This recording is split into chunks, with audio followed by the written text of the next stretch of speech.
Hello, everybody, and welcome to Build a CV and Write a Cover Letter.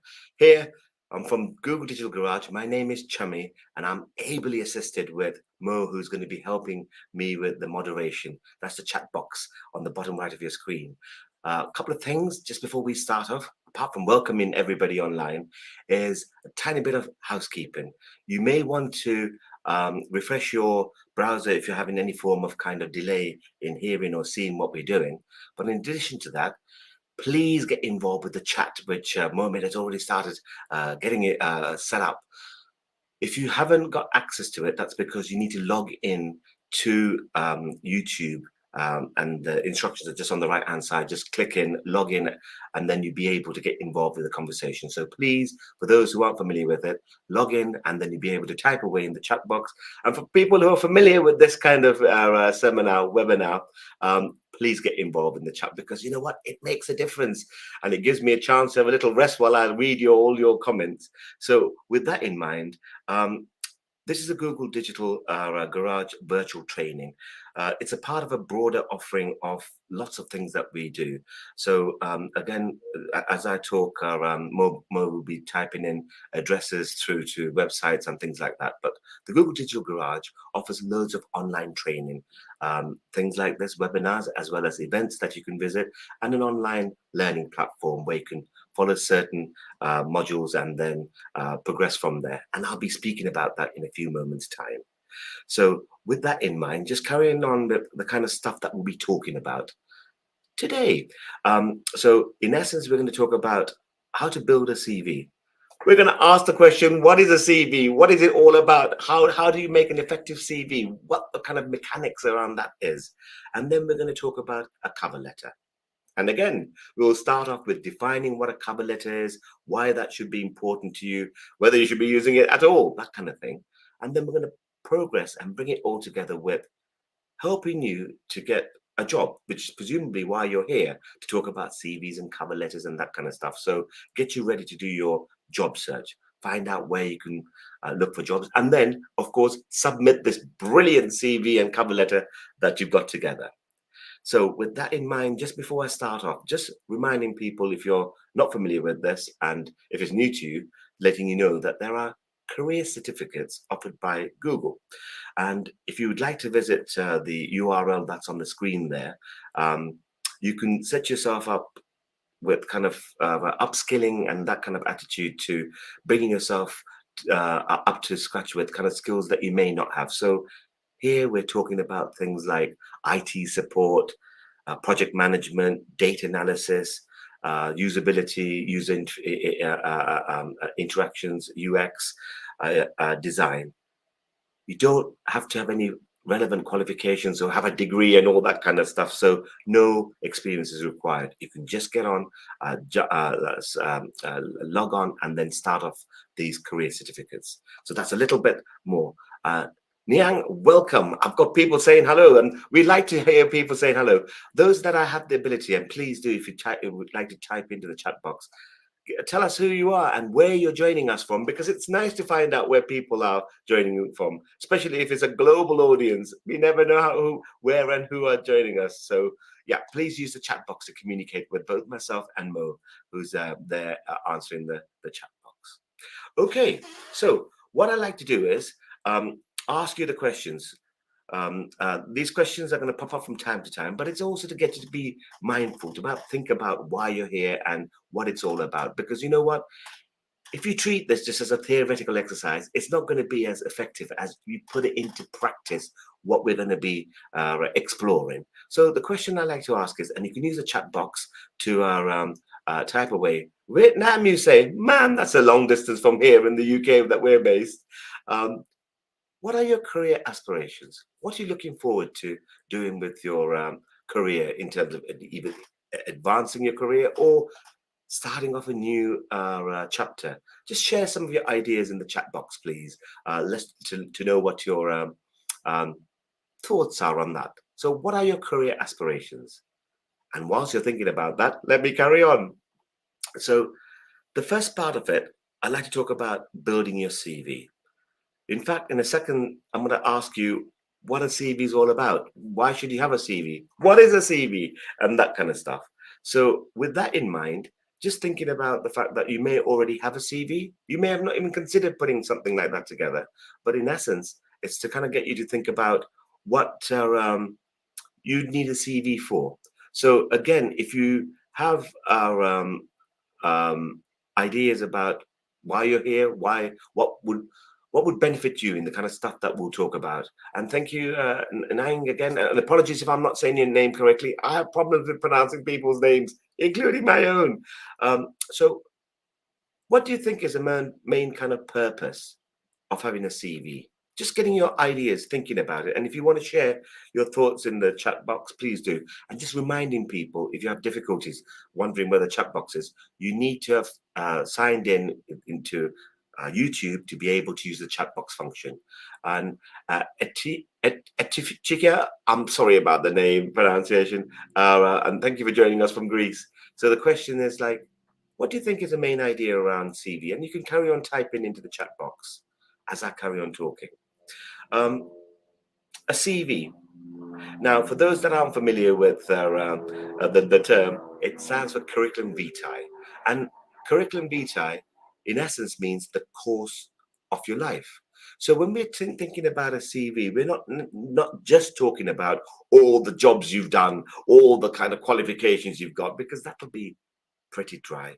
Here we're talking about listing out the things that are relevant to what employers may be seeking and telling your target audience, your employers that you're seeking to get employment from, something about yourself so that you stand out from the crowd, that you're not just in the background with a list of things.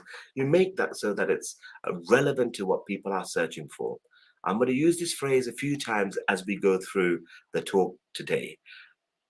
You're the solution to a problem that somebody has. And by that, what I mean is the problem is not a problem. It's like basically they're searching for somebody to fit into their team or to solve an issue around a particular job role.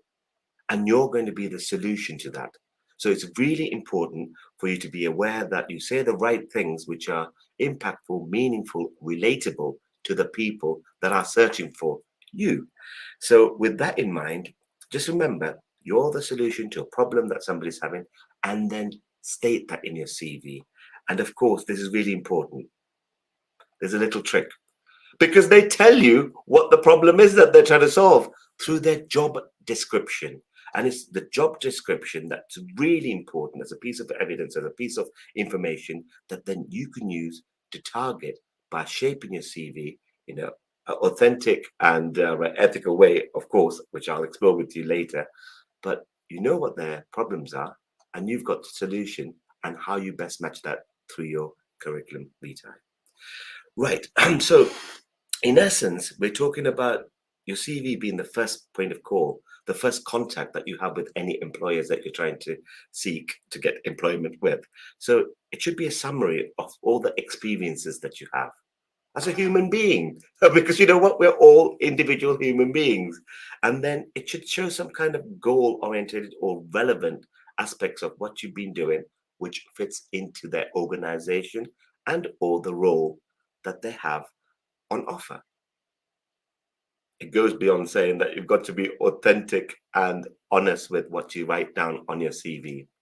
Now, I don't know in your regions if you've got that television program called The Apprentice, and there's a program. If those that aren't familiar with it, this program that appears with this big boss, and he's trying to hire people into a managerial position, and it goes through all these tasks that they have to do.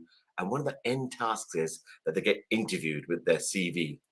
And what amazes me every time is that these people know they're going to be on national TV and they've told some mistruths on their CV. And I'm thinking to myself, they know that's going to happen. They know it's going to be picked up on and they fall on their face. So, what I'm trying to say is keep it real, keep it authentic, and as well as honest. Okay. So, as we progress there, also think about what it is that you're trying to do. That CV is going to be the first contact that your employers are going to see. If your CV is not written in the right way, received in the way that you intended when you sent it, nothing's going to happen. only about 2% of people that go through to interview have passed the CV filter. So think of all these things that you're doing as a way to get through the filters to get to the interview stage. And then the interview stage and all that kind of stuff is slightly different. But this today we're talking about CV and letter writing. Right. So then you could ask yourself the question, I suppose, what kind of information should you include in your CV? And you know what? As I go through this, I like to have some ideas that you may want to share too. So in essence, there's no kind of absolute template that you can use. But these are the kind of main elements that you could be mindful of when you're thinking about what to include on your CV. In the next few moments, we will go through all of these elements in more detail. But I'm just starting off at the top level before we drill down into more detail. So we start off with things like the basic information, opening statements, what kind of work experience you've got, the education and the achievements that might be relevant, and then the skills and the strengths. As I said, in the next few moments, we'll be typing in, well, no, you'll be typing in some answers, hopefully, but I'll be exploring all these elements in more detail. But again, just to remind you, when you're thinking about all these elements and what to put in terms of the content you write on those different sections, think about aligning what you've got, what achievements that you have, and how that matches and aligns to what the company, organization, or the team is looking for, the company that you're going to try to get that work with. So with that in mind, talking about the basic information, here we're talking about your name. Now, my name is Chummy, so you can't normally or naturally tell if I'm male, female, or whatever gender that I've decided to go with. So one of the options that you may want to do is put your personal pronoun. So my name is Chummy Kumasaru, and sometimes, and I haven't done a CV for a long, long time, but sometimes I may consider putting underneath inside brackets parentheses something like he, him, to say that I'm of male gender. So again, if you're applying for an international organization and you want to say that you're either female or male or whatever you decide to use as your personal pronoun, that might be useful. Now, in terms of address and location, this is something to be mindful of because some people put their full address down. I don't have an issue with that, but some people may have an issue with sharing that for safeguarding reasons or whatever. But I would suggest that at least have your zip code or postcode, whatever you call it within your regions, somewhere to identify some kind of location so that if somebody, the recruiters are doing a location search to see how close you are to the location that you'd be working in, you'll be found. If you don't have an address, they won't know where you are. Other kind of things to look out for is things like, should you put your date of birth? Well, you don't have to put your date of birth. But you know what? By looking at when you did your exams, they can probably work out how old you are. But you don't have to put things like that down and marital status and that kind of stuff. However, things like you may want to include other bits and pieces when it comes to um, things that are relevant, like do you have a driving license? Do you have a work permit or a visa to work within that territory or region that you're applying to work? So that kind of stuff. Again, what is relevant to the job that you're applying for?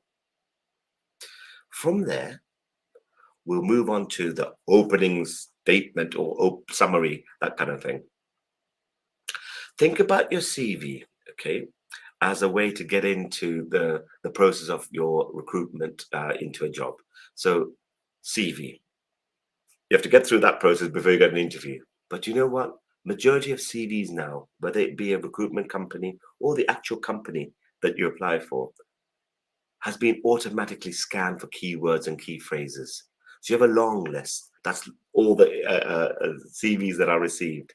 And then you have a short list where the computer programs work out they've got the right keywords because you've got volumes of data to deal with. So you have your CV analyzed for keywords that align to the job description and the kind of opportunity that the company has. And this is where it's really useful to have a summary right at the top, because once you get to that level, then a human being often reads your executive summary, or your profile right at the top. And in that profile, you got the opportunity to say something about yourself. This kind of phrase, elevator pitch, you might have heard of. An elevator pitch is, in essence, a condensed version of something that you may have spent hours and days writing down, but to condense it in a short period of time to somebody, a decision maker, with the punchy points that you've thought about. The elevator pitch, the name comes from being stuck in a lift or an elevator, depending on which part of the world you come from, with somebody, and you've got so little time, so much space to say what you want to. Here, of course, we're talking about a paragraph, perhaps a few sentences that explain what you're all about, and we'll explore this in the next few moments too. But it's really important to grab the human's attention, because if you don't grab that, they're not even possibly going to have a look at the qualifications you've got, the experience you've got, the interests that you may have. So at each stage of the filtering process, grab the attention to move on to the next stage. And again, any thoughts and ideas are please write down on the CV. So you said, what kind of CV is called qualified? Sorry, what kind of CV is called a qualified CV for recruitment? I'm not quite sure what that is, but I'll let you expand on that if you want to ask that question again. So work experience. Now, this is really important, particularly if you've been working. Now, some of you may be students and may not have proper working experience in terms of where you want to be. But you know what? If you worked in any industry, done anything, you can use that. So it's reverse chronicle date order. So you put the most recent at the top, because people, when they're looking to hire you, they're not really interested in what you did 6 months ago, 6 years ago. They want to know what you did last, and then they start looking back. So with that in mind, what kind of jobs you've had, whether it be part-time, whether it be something when you were at college or university, or if you're actually working right now, even better, put that down. And in terms of that kind of detail, the company name, the job title, and the dates that you worked at that organization is important. Any key projects or anything that aligns with the job role that you're going for, put that down, because it all makes a difference in terms of the experience that you have. If you don't have much work experience, think about all the volunteering and other kind of stuff that you've done in addition to your education. Something that shows that you've got the ability to produce results, to work with a team, to be a leader, any of those things. And we'll be exploring those kind of ideas a little bit later on.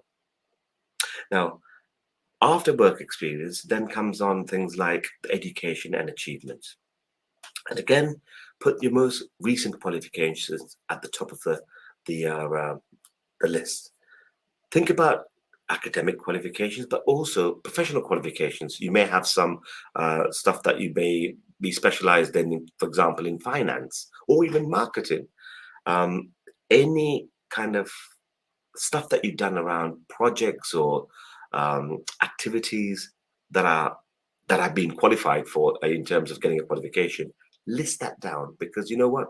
That all compounds you to being closer to getting to that interview, because people are looking for somebody that not going to do the job, but has the experience, the qualifications, but also the potential to grow.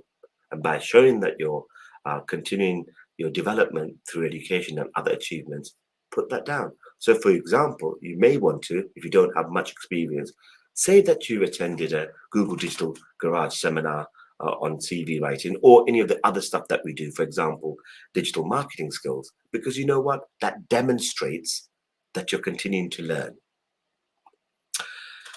The other list that you can think about is things like the skills and the strengths that you have from your experiences. So, what kind of qualities would people be kind of describing you as, or you describing the kind of skills that you acquired?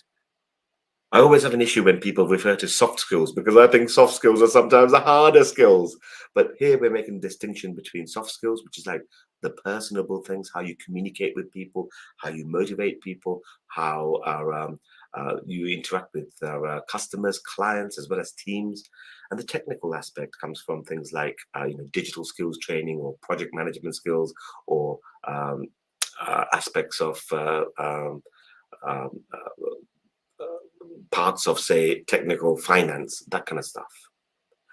Now, the important thing again is be focused in on the job that you're going for.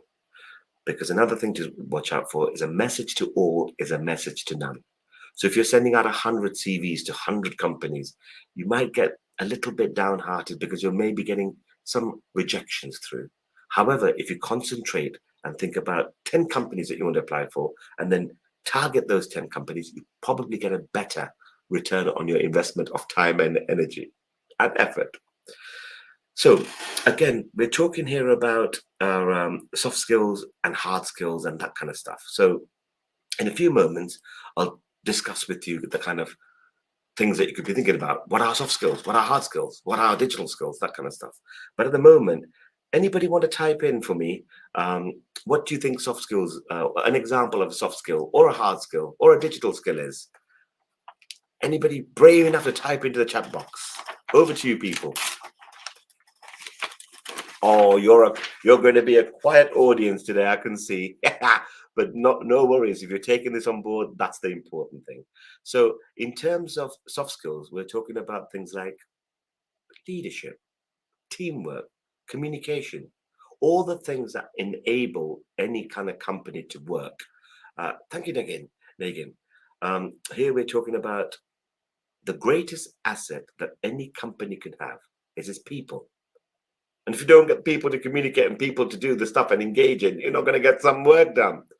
Things like hard skills, we're talking about, for example, being able to speak different languages or even a language in terms of a computer language.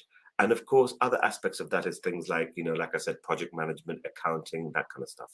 And in terms of digital skills, we're talking about, of course, web design, coding through to database management, and even things like artificial intelligence, which I suppose comes under web um, um, coding. But also, don't forget now, we're talking about behavioral models within AI. So lots of different skills around digital.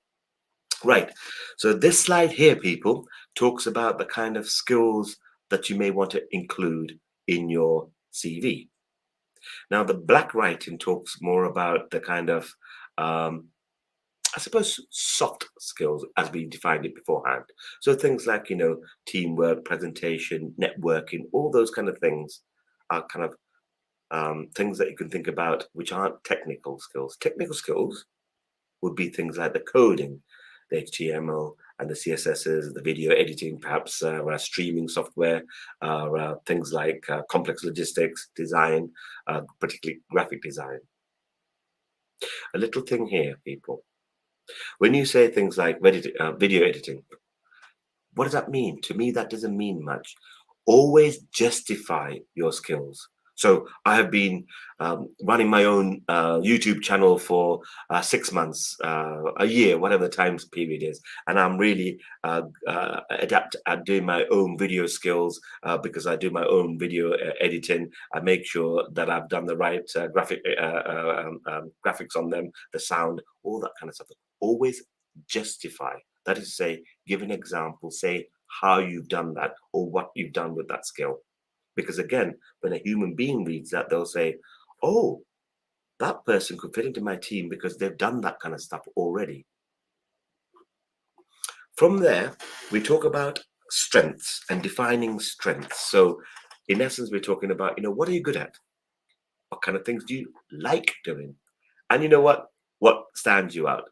The important thing is, in terms of defining your strengths, stand out from the crowd.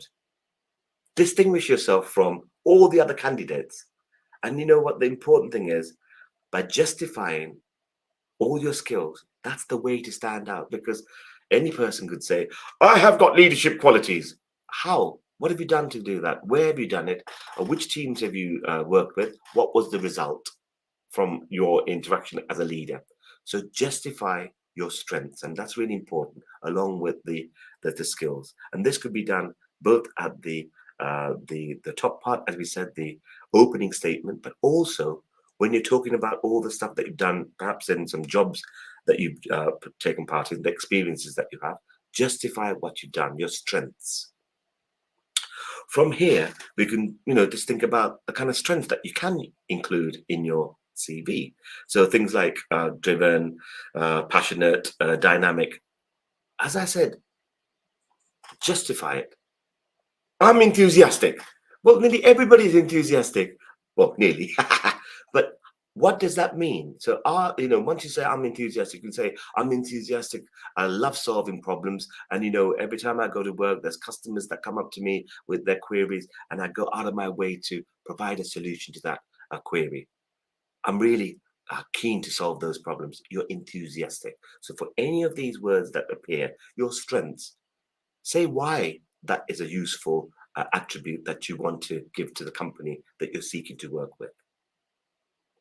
Okay, now we're talking about, in essence, showcasing your experience. Now, kind of things that you can think about. If you don't have much work experience, if you do, that's fine. But things like internships, whether you've done any and what you've got out of it. How difficult was it to get onto that internship? And then what did you learn from it? The different work streams, the different teams that you may have worked with, the different projects you may have worked with. Any of that work experience, anything from fruit picking through to computer programming, whatever it is, you've had to work under some kind of time pressure or some kind of management structure. Explain what you've done: part-time jobs, volunteering, certificate achievements, hobbies and curricular extracurricular activities.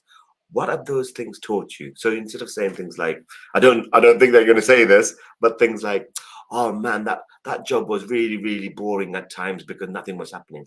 Instead, turn that round to saying, at times my role was very challenging because there were the ups and downs. Sometimes it was quiet, sometimes it was busy. And in those times when it was quiet, I plan about what to do when things got busy. And then that enabled me to do that busy task more effectively because I put all the things into place to enable me to work more efficiently. So again, talk about your experiences in a way that is relevant and meaningful to the job that you're seeking to go into.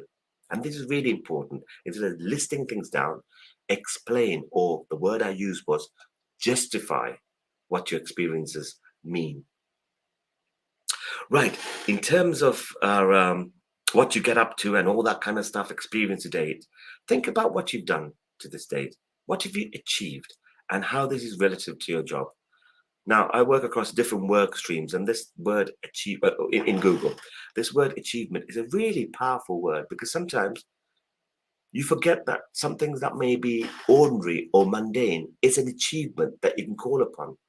So, for example, you may have at home, you might have a family, and you're the oldest or the youngest person, and you have to help your parents out whilst studying, but also look after children.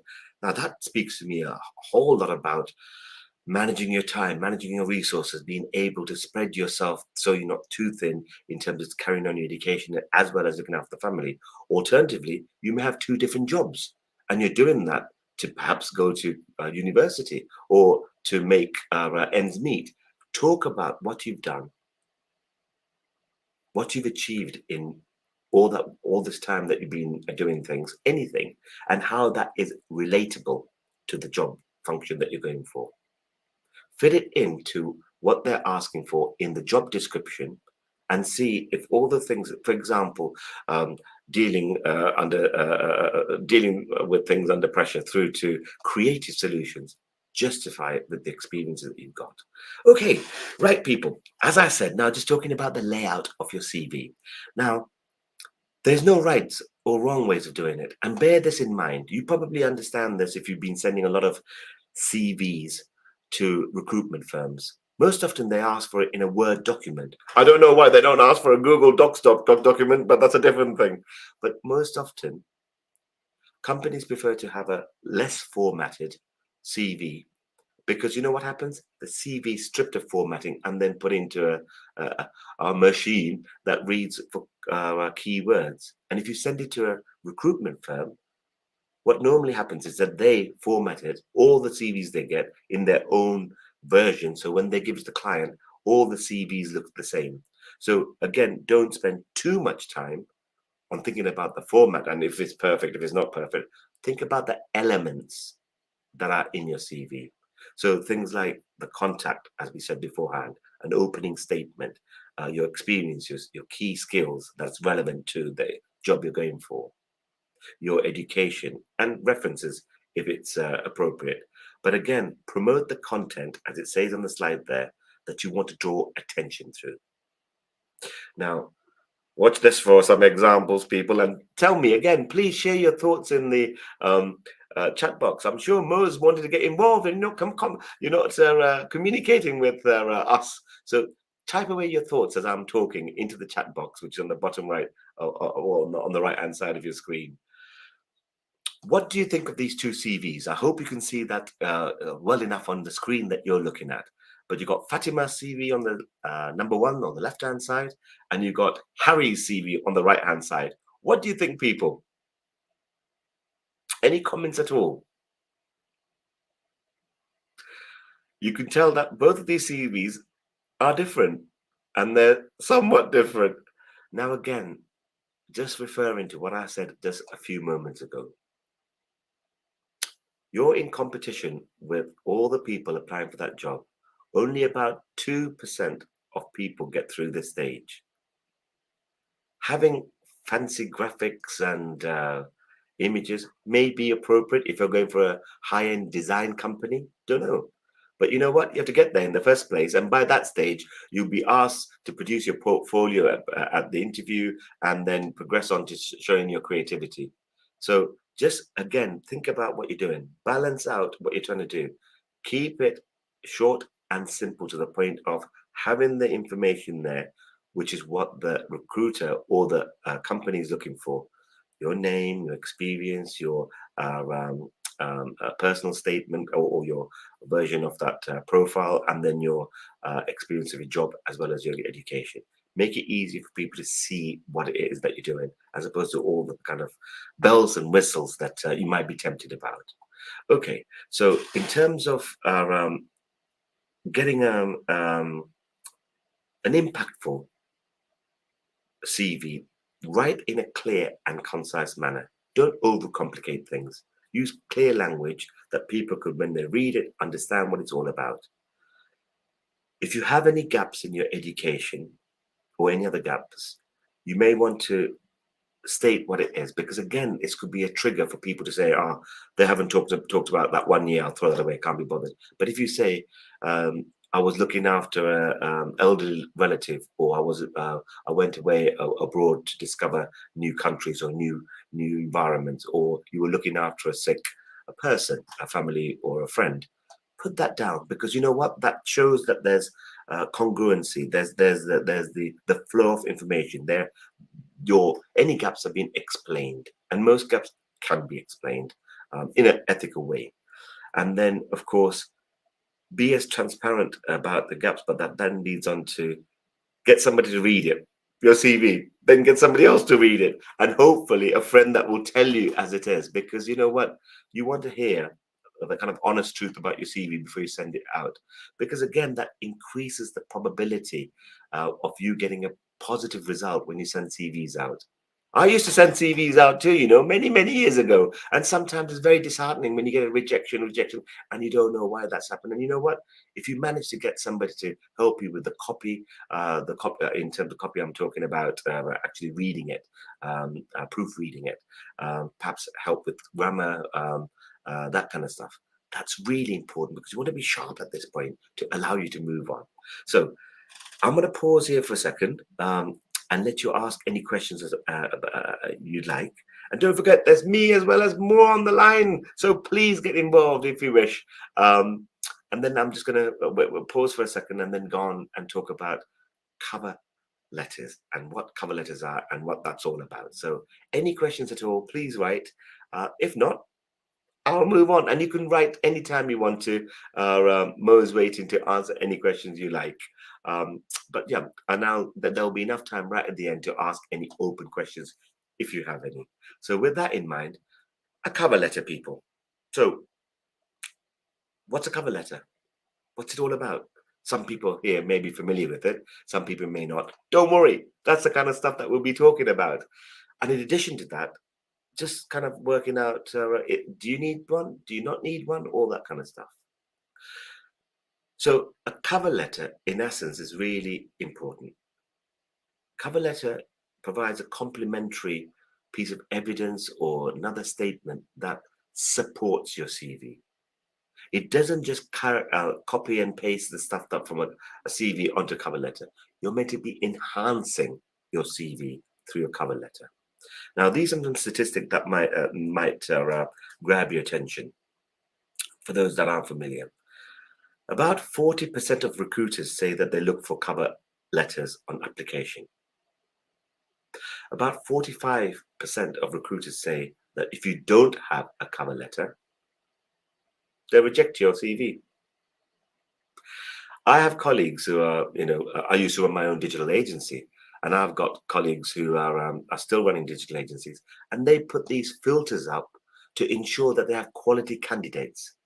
And their way of thinking is that if you haven't made the effort, put in the effort of writing a CV with a cover letter, well, perhaps they're not really interested in working for me.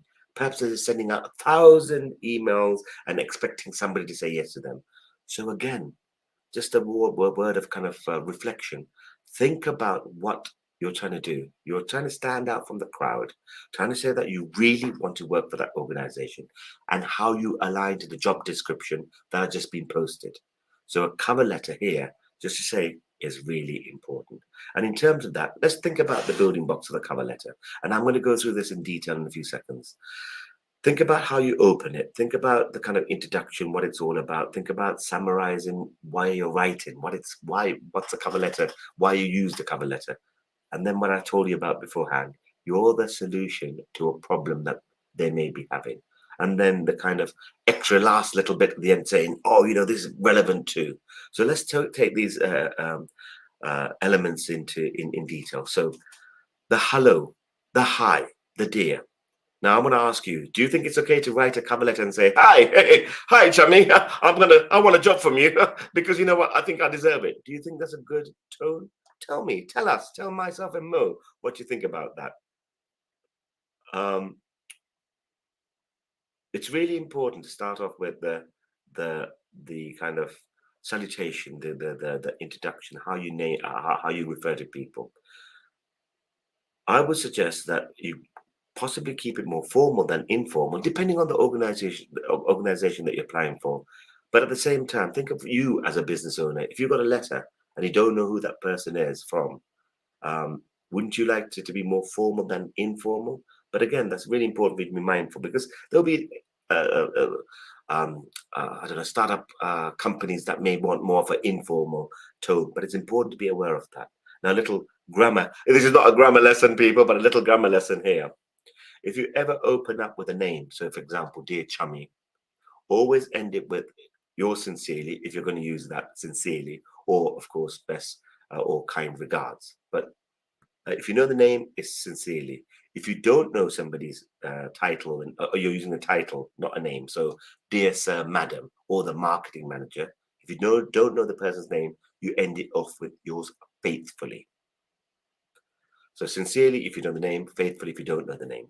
Now, in the introduction, mention what job you're applying for, because these companies may have many jobs that they put out as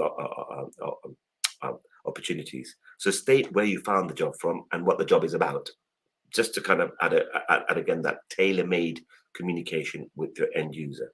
And then summarize something about yourself. So here we're talking about things like what's important to you, what are you good at doing, and why you want to be employed by that company for that job that you're going for. So again, the more targeted your cover letter is, which is then also aligned to your CV, the more chances you've got of getting through to the interview. Then things about the problem versus the solution. So again, your job description. That gives you so much information, people. That tells you what the company is looking for. So what you should be doing is think about what the company is looking for and think about your skills, your achievements, your experiences, your qualifications that match that job description. And then think about the tone, the language that you use. Of course, the more relevant you are to the company, i.e., if you've done research on the company, the better it is for yourself. And then think about the wider industry. If you can demonstrate that you know what you're talking about because you're into that area, that subject matter, or that digital landscape, or the whatever landscape you're in, that again shows the person that you're really interested in giving that job and you stand out because you're not just sending another letter. So these things are important. And then any of these other aspects of either a certificate from acquiring a skill that you didn't have before, volunteering, links to websites that you've produced, or whatever that kind of activity that you've got up to, they really help in terms of saying, this is even more stuff to say that I'm the right person for you. Give me that interview. And then, like I said, something at the end to say, thank you for your time considering my application. And then remember, yours sincerely, if you know this person's name, or yours faithfully if you don't know the person's name, or you might want to use phrases like kind regards or best regards. I personally wouldn't say something like "bye, see you later," because that might not be the kind of thing that you want to or come across as a person. Now, in terms of applications to the particular role, tailor make it, like I said. So if you have a portfolio, if you're a freelancer, if you're a photographer, an artist, some kind of designer, include a portfolio that you might have a digital link to, so they can go on to, say, Google Drive, that kind of stuff, and view all your stuff that you have to offer. List the kind of skills that you've got, because it's really important to think about listing out the kind of relative skills that the company is looking for, and of course qualifications. Make it relevant to the job, because I don't know, you might be really good at baking or sewing, but if you're going for a job in, say, driving, that might not be relevant. So you might want to add that as hobby towards the end of your CV, and then just mention that very briefly. So these are kind of, I'm going to go through this at pace, because you know what, there's so much to cover, but this is kind of putting into example what I just mentioned. So you start off with "dear so and so," and then you might want to use other phrases, but then, like I said, be mindful of who you're writing to and which kind of job you're going for. So I'm a customer assistant, currently employed. That shows that you're in work by whoever Smarks. I'd like to apply for the sales advisor role. So you're telling them which role you're going for in the company at shirts and skirts. So in essence, you're trying to say you're referring to them as a company, not with you, with your organization. You've actually put their name down. And then you said, I heard about this job through an advertisement and the source.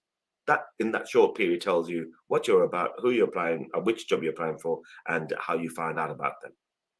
The next section here talks about your abilities. Again, here we're talking about selling, but also just like getting your message across. Here, when you're talking about summarizing yourself, describe yourself as, again, like I said beforehand, as a friend. I describe myself as a friendly, helpful, and patient team member. And then you go on to say, because you're offering a great level of customer service, you're justifying why you're describing yourself as friendly, helpful, and patient. And then you say, the results you got from it, I've been praised for the warm manner in which I deal with customers. So again, think about the construction of your message. Back to the problem versus the solution part of it. I think I'll be a great fit for your role because, and then you said you can cope well under stress. And then you also said that you're able to deal with a wide range of customers on a daily basis. So here you're telling them that the problem is that, and I'm the solution because I can cope with the environment that you're seeking to find candidates like me, and I want to work in that environment. From there, we go on to talking about your achievements. As I said, talking about achievements is really important. It's not easy thing to do, and most people find it difficult. But if you don't tell people what you've done, how are they expected to know what you've done? You've got to be more visible in terms of sharing your achievements. So, in my spare time, I enjoy volunteering at the local youth group in my village, where I help organize activities and and organize the group. I'm also taking a short part-time course on counseling, as I love learning about human minds and improving my listening skills. Thinking about the fact that if I'm hiring you as, say, a salesperson, this is exactly what I'm wanting in my candidate. And then again, the way that you finish off is that saying, I really love the time. I appreciate the fact that you've spent some time reading my letter. And then again, a human being reading that would think to themselves, "Oh, okay, this person is personable. This is the kind of candidate that I want to have. It's not robotic." And I'm not even talking about ChatGTP yet. Hey! So from there, I'm just going to pause for a few more moments before I end this off with how you go about getting jobs and that kind of stuff. Again, I'm asking you people, if you have any questions, please interact with us. Type away into the chat box. Ask any questions or comments on the stuff that we talked so far. Anything that you want to share. So if you've got anything to say, please share. If not, not to worry at all. You lot are shy. I'm going to continue. There'll be some space at the end before we finish that you may have some questions that, if you want answering, I'm here, and Mo certainly is there too in the moderator part. Okay, now I'm going to talk to you about how you go about getting these opportunities, finding out about these opportunities that companies may have, i.e., finding out where the jobs are. So, here, before we even investigate where opportunities exist, think about your digital footprint. Now, this is really important. Your digital footprint, in essence, is what's on the screen there, but it talks about your online profile and your presence, particularly social media. Or is it anti-social media? I never know the difference these days. Of course, I'm really referring to social media. The content that you share on your social media profiles, for example, and or the pages that you follow and the posts that you may be tagged in, all leave your footprint on the digital landscape. And employers, recruiters can figure out what you've been doing beforehand. And then before they even talk to you, decide you're not the right fit for their organization or their team. It's really important for you to be aware of this. I've had, in a conversation from beforehand, a student that told me when they were 16 years old, they were going to a big hamburger company. And I think you know what I'm talking about. And at interview, they said they weren't going to give the job to them because their CV, their digital footprint showed that they were saying things that didn't align with the company. And this wasn't like a high flying job. Not that I'm saying that working in a burger shop isn't an important job, but I'm just saying that many levels. It doesn't have to be like going for a CEO job or that kind of stuff, but your profile will be looked at. About 75% of recruiters say that they use Facebook as the most popular platform to consider candidates for selection. About 57% choose Twitter. I'm not quite sure if this is up-to-date data because you know what, I don't know where Twitter's going, but people use Twitter before now. And about 38% of recruiters say that they use LinkedIn as a platform to find their candidates. And if you're not saying the right thing on these candidate platforms, that can have an effect. 90% of recruiters say that they check your social media to learn more about you before you even get to the next stage. After employee referrals and company websites, the third most kind of thing is social media and online presence, as I already mentioned. And about a third of companies, employers who are using social media to find out something about their recruits, you that's possibly going for their job. So go back over your social media and do the things that's needed to align to the kind of jobs that you're doing. I'm not talking about unethical things. I'm just saying things that you said in the past that aren't relevant anymore. You might want to get a cleanse. We are lucky. I'm certainly lucky. I come from a time when we didn't have to worry about what we said out loud. There wasn't any social media to reflect upon. But now you've just got to be mindful. that something that you said a few weeks ago, a few months ago, a few years ago may affect the way that you're perceived when you're going through this selection process. Now, again, I'm just going to move this at pace because I'm waiting for you to ask questions, people. And I can see that Mo's typing in loads of things in the chat box. So get involved with us if you wish, if you feel like you want to communicate with us with the chat box. Here we're talking about building up a personal brand. So again, just think about what kind of things that you can do to push yourself on social media to come across as the kind of right candidate. So think about the channels that you're on, what you've been tagging, what you've been saying, and if it's appropriate or not. I joke a lot, but you know what? My joking is serious. I'm here trying to get attention with you lot out there, and I'm a very serious person.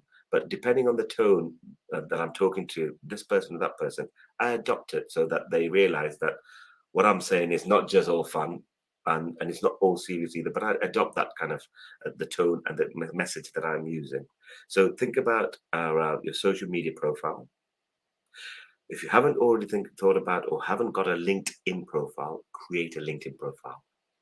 LinkedIn is a very, very powerful tool. It's not just a recruitment tool, it's also used as a business to business directory. But on LinkedIn itself, just go onto LinkedIn page if you haven't got a LinkedIn profile and have a look at their tools and their advice on how to create a profile. They've got tons of training, and some of it, just like this, is for free, and you can upskill yourself.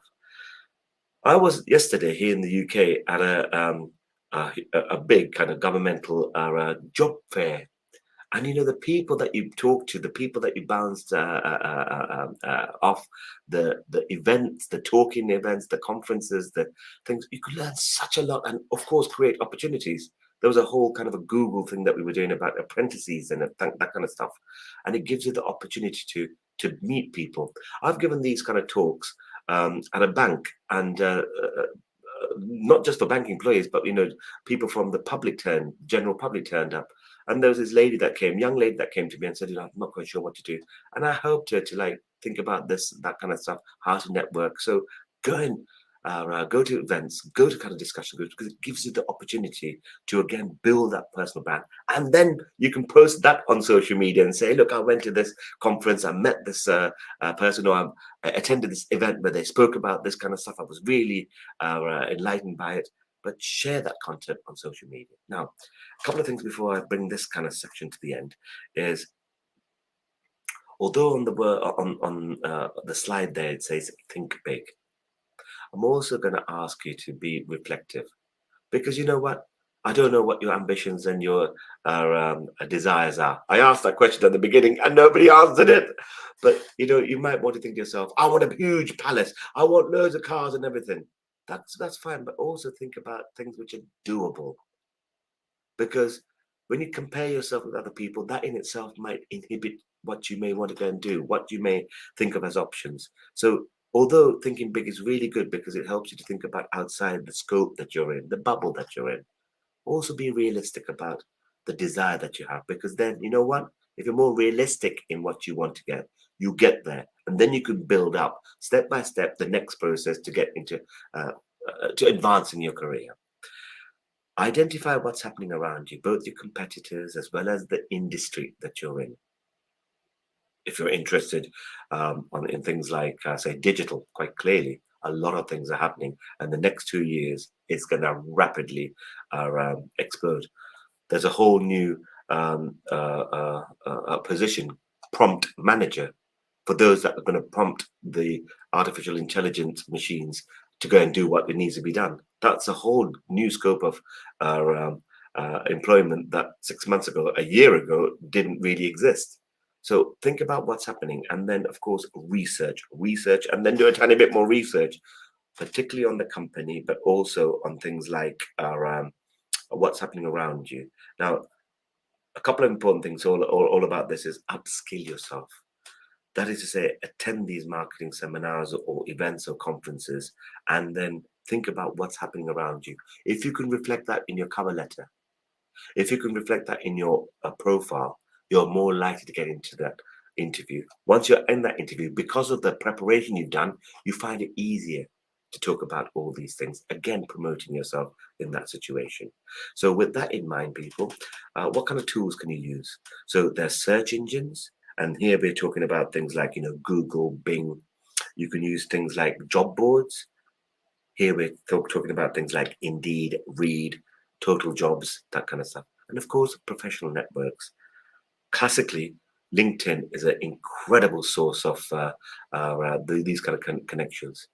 If you're interested in working for a company and you're interested in working for a team in that company, do a search on LinkedIn. Find who the leaders are in that team, and perhaps write a message to them saying, "Could you give me some advice about how I can work within your, beg your pardon, team or organization?"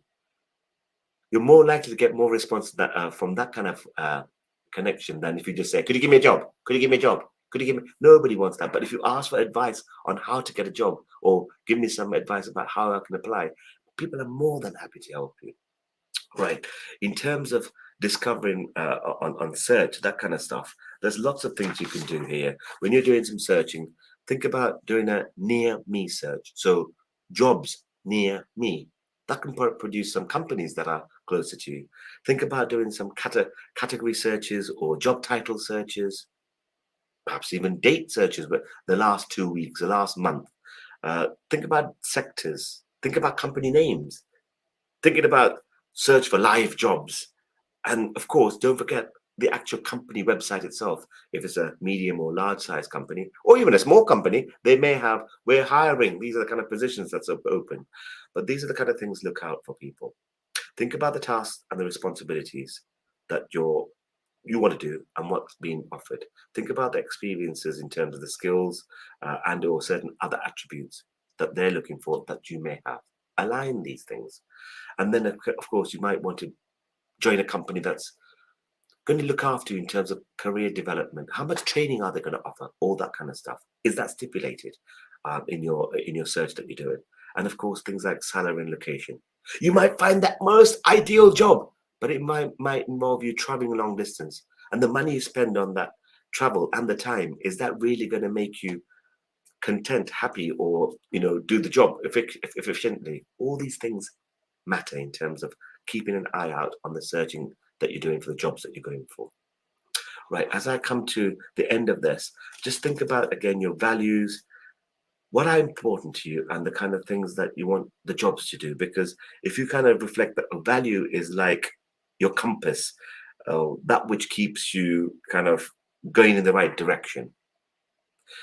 A goal is more specific about what you intend to execute to get to that value. So with that in mind, again, when you're going for the jobs that you want to go for, think about the company you're working for, how you may fit in that company. At the same time, a job could turn out not to be the thing that you're looking for when you actually got there. So just be aware of matching what you want, with what the company's offering, and hopefully you'll get a good fit. Very quickly, I'm just going to go through SMART objectives. You may be familiar with this. Are specific, measurable, achievable, realistic, and timed or timely. If I say to you, "I'm on a job," that doesn't mean much. But if you're specific, so for example, I want to work as a finance manager with a startup company. That's specific. And then you put it measurably, in a measurable way. I will achieve this when I receive my job offer. And then you say, to achieve that, I'm currently working in a finance team. And realistically, you know what? I've got the skills that's required.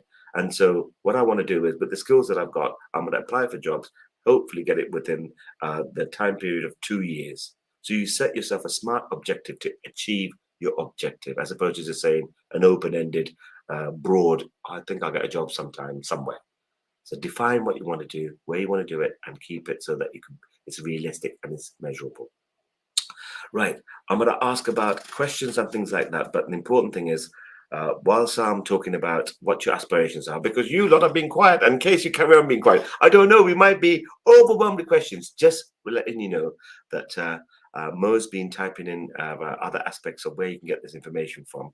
But don't forget that there's a career certificates. If you want upskilling, particularly in these kind of areas of IT support, project management, data analytics, as well as UX design, you can get these things done. On the Google Digital Garage, there are plenty more modules from, say, search engine optimization through to digital marketing strategy, keyword advertising that you can, again, get upskilled with and get a certificate from Google for free. Woohoo! And don't forget to visit the one-to-one mentoring where you can get some free advice, 1 hour free advice with a colleague like myself, sorry, like Mo or myself, that can give you some ideas about how to write your CV and where to look for jobs, that kind of stuff. Or technical kind of, not technical, but kind of mentoring on a marketing strategy and that kind of stuff.